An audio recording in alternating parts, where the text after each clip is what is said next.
অন্ধকার চলে মানুষ পথ হারায়, ঠিক তেমনই এলেম ছাড়া মানুষ ভুল পথে চলে যায়।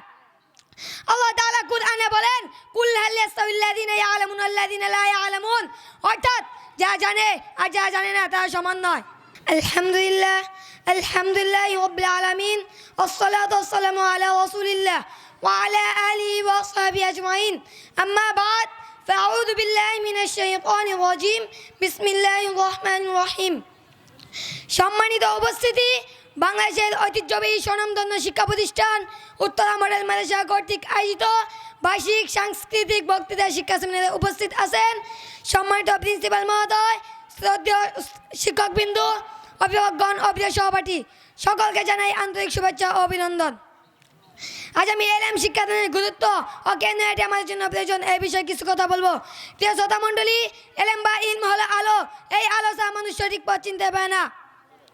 যেমন অন্ধকার চলে মানুষ পথ হারায়, ঠিক তেমনই এলএম ছাড়া মানুষ ভুল পথে চলে যায়। আল্লাহ তাআলা কুরআনে বলেন, কুল হাল ইয়াস্তাউল্লাযিনা ইয়ালামুন ওয়াল্লাযিনা লা ইয়ালামুন, অর্থাৎ যারা জানে আর যারা জানে না তারা সমান নয়। এলএম শিক্ষা দেওয়া খুবই গুরুত্বপূর্ণ, কারণ প্রথমত এলএম মানুষকে ভালো খারাপের পার্থক্য শেখায়, দ্বিতীয়ত এলএম মানুষকে আল্লাহ বিরোধ চরিত্রবান করে তোলে, তৃতীয়ত এলএম সমাজকে সুন্দর ও শান্তিপূর্ণ করে তোলে। আমাদের প্রিয় নবী হযরত মুহাম্মদ সাল্লাল্লাহু আলাইহি ওয়াসাল্লাম বলেছেন, তলাবুল ইলমি ফারিদাতুন আলা কুল্লি মুসলিম, অর্থাৎ দিনের প্রত্যেক মুসলমানের উপর ফরজ। তাহলে বুঝতেই পারছি এলএম শিক্ষা করা কেন প্রয়োজন। কারণ যদি সেখানে কেউ না থাকে তাহলে জানার সুযোগ থাকবে না। শিক্ষকরা আমাদের শুধু পড়ান না, তা আমাদের জীবন গড়ে দেন। আর যে ব্যক্তি এলএম শিক্ষা দেয় তার জন্য হচ্ছে বড় পুরস্কার।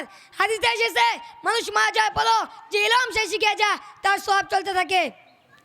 অতএব আমার দায়িত্ব হলো শিক্ষকদের সম্মান করা, মনোযোগ দিয়ে পড়া এবং শিখে ইলম অনুযায়ী আমল করা।